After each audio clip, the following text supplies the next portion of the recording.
The only thing I can really hold on to is the Lord Jesus Christ.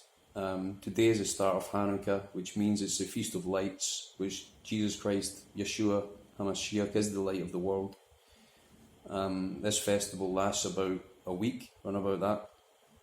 And I believe that this was the time that the angel Gabriel came to Miriam and said, you're going to have a child, and you're going to name him Yeshua. And again, it offends a lot of these old school kind of traditional type Christians, but the Bible does talk about you being a Yahudim, being a spiritual Jew, which the church just doesn't teach, does it? And have you ever heard the simile about the Old Testament being the framework of a building, and then the New Testament being the actual functionality and the way the building's meant to be built? You're actually seeing it the way it's meant to be, and that's the way the Lord Jesus Christ is. There's a lot of suggestions in the law what you should do, but Jesus Christ embodied it. He is the spirit of the law.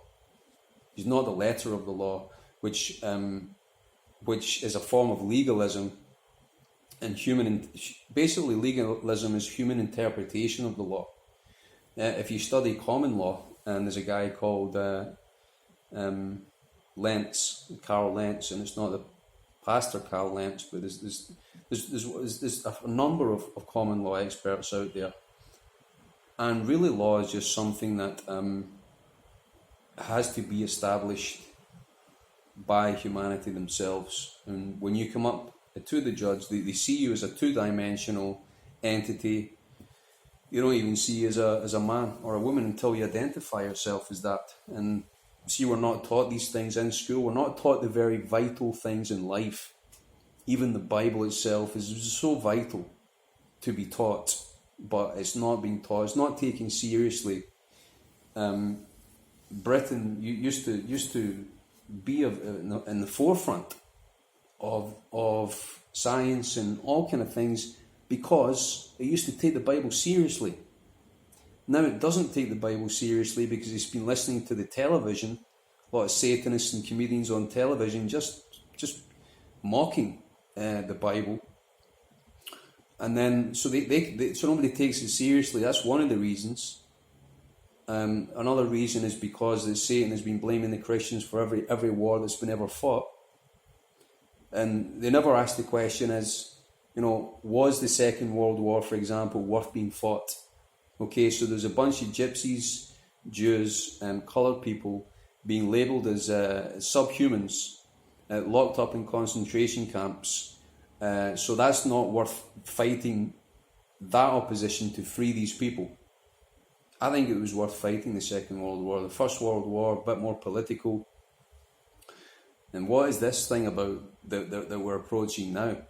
It's a technocracy. It's all about power now. It's all about taking control of the world. While the Jews, of course, still want their temple. I wish they'd hurry up and just have it, But we see the prophecies building, and the fact that Donald Trump is very much at the forefront. He's done more of a peace treaty than any of the presidents before him. And I'm not saying he's the Antichrist or anything like that, but what I'm saying is,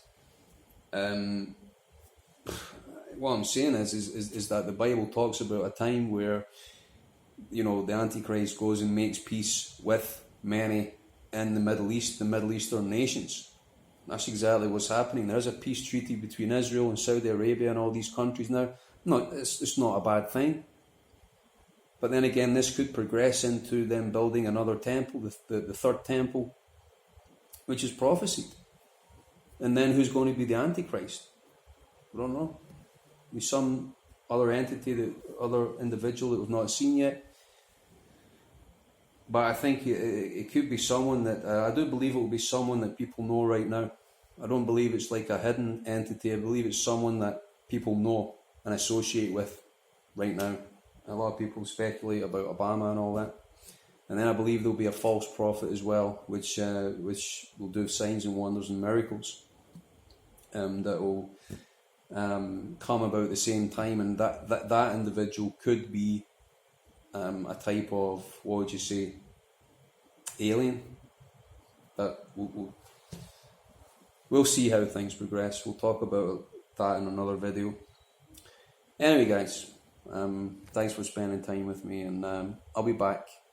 And I didn't mention the Verve in my top 5 bands. Really, the Verve are my top 1 or 2 favourite ones. I don't know why I didn't mention them, just because maybe these are the 5 influential ones I remember growing up, but the Verve are definitely my top 1 or 2 bands, and I'm going to try and do some cover songs over the next few days, so the Lord bless you.